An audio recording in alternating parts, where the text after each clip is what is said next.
This is a chicken schnitzel night.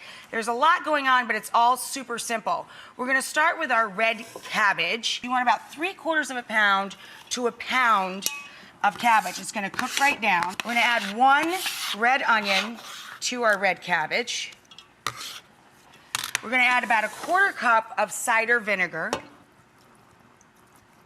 3 to 4 tablespoons of light brown sugar. I like to throw in a few juniper berries, and we're gonna throw in a couple of fat bay leaves, throw in some caraway and cumin in equal amounts, delicious together. And that's it. We're gonna trap all of the heat in there, throw this on the stove, and crank the heat and just let that start cooking down over moderate heat. Back here, I've taken 5 or 6 apples, thrown them in a pot. You can just coarsely chop them. You don't have to make them perfect. And you're gonna let them cook down with some apple cider.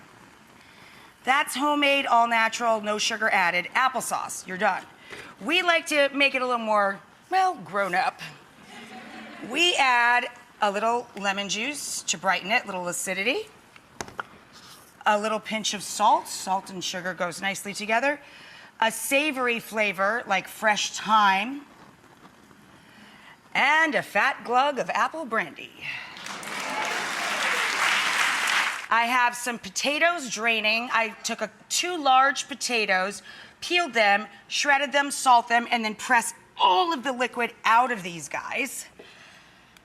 Once you get all the liquid out of the salted potato, you're gonna add it to about an equal amount of parsnip. You're gonna make parsnip and potato pancakes to go with the applesauce. Delicious. We're gonna do a horseradish sour cream sauce to go on those. I know, delicious. So we're gonna add some chive, some fresh dill. I love fresh dill in this sauce. And of course, prepared horseradish to a base of sour cream. So I'm gonna show you how to bread the chicken and what goes in the potatoes and parsnips when we come back.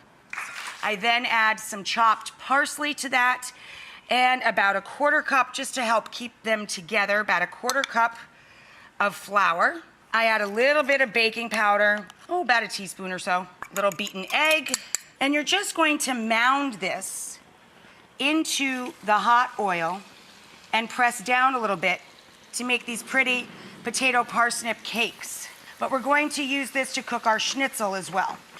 So when we're breading, don't pre-bread too far ahead. Take the time to shake off each layer, a nice thin even layer in each one.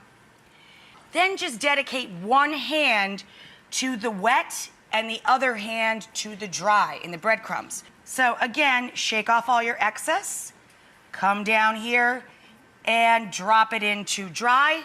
Hello, dry hand, and evenly bread that sucker on both sides. So he's nice and crunchy crispy. When we come back, the schnitzels will be coming out, and I'll show you how to plate up this feast of a dinner.